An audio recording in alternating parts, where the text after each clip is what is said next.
Greetings. I'm excited to introduce you to Ian Cruz, a good friend, colleague of mine that I've been working with for a while now. He is the Global Director of P4G, which is Partnership for Green Growth. And what they're doing is building new business investment models for inclusive growth, sustainable development, and climate action, creating public-private partnerships in doing that. And I just wanted him to kind of share a bit of his journey with me to give you an understanding of the kind of work I do and the breadth of work that's possible. So Ian, just kind of turn it over to you and just invite you to share a bit about your experience. Yeah, thank you very much, Gene. And my experience and relationship with you has sort of evolved as I've started to be the leader in P4G, Partnering for Green Growth, where that started in September 2017 and has grown since then.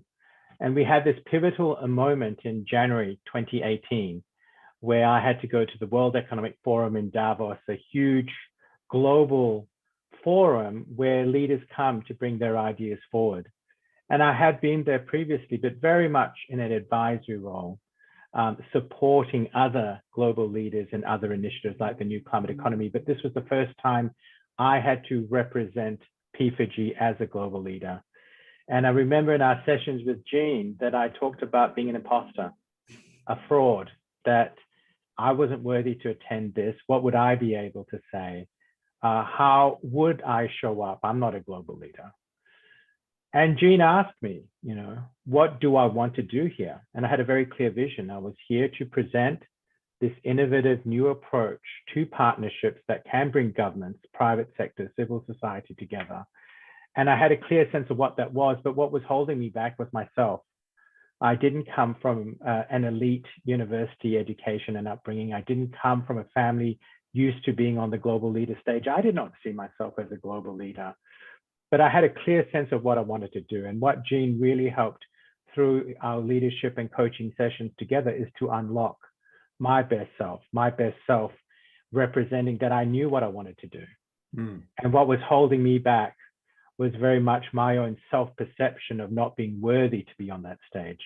And the practical impact was that once I released those shackles, I showed up at the World Economic Forum in January 2018, painting this vision of what P4G is and could be, which was very much a potential at that stage.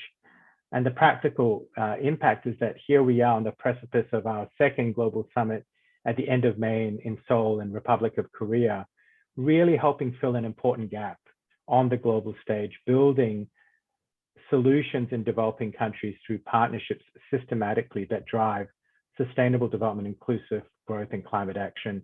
But it really was Eugene helping me understand I had this within me, this vision, this ability, but I need to believe in myself fundamentally. And that has unlocked not only me, but the way I show up for P4G and P4G shows up in the world. So thank you. Thank you.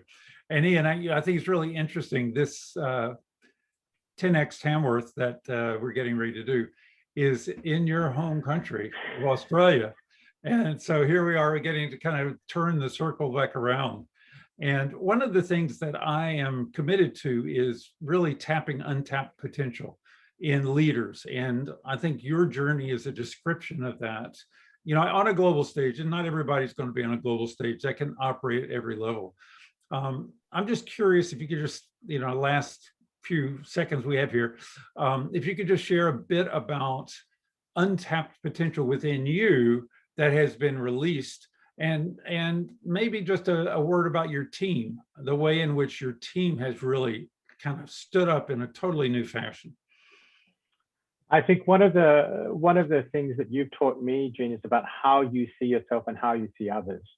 And an untapped potential I had is my emotional intuitive intelligence and intuition about what is the best in people. And while I saw that on one level, on another level, I didn't access it because it wasn't technical, it wasn't quantitative, it wasn't analytical, but it was real. And what you helped shortcut, and I remember we had very early on a leadership team meeting, and you said you should just say that. You should just say what you see in the untapped potential you see in the people, and I did. And I've used that as a coaching approach that each one of us are truly leaders, and I believe that leadership comes from within, but really seeing the best in my leadership team, what skills they brought, but what they brought as people holistically was very important. So one practical example was a person who brought skills working in developing country contexts in wartime recovery with a terrific skill in project management and engineering. And that was a unique combination. And we are trying to develop innovative new pioneering models that have never been created. And the creativity that she brings from her background of engineering and project management with the context of almost pressure leading to creative solutions is the best of Robin as our Director of Partnerships. But it was something I saw in her before she necessarily saw in herself. So I think what I've learned from your experience, Jean, is that leadership is really personal. There are no books to read. It's your personal story and imprint that can define your grain of how you show up as a leader. And you've been masterful, Jean, at helping bring out the best in my grain. And to my fellow Australian colleagues, it would be great to see you do that individually and collectively as well. Thank you so much, Ian. I really appreciate your joining us and sharing with us, and look forward to more time with you. Pleasure, Jean. Thank you. Okay.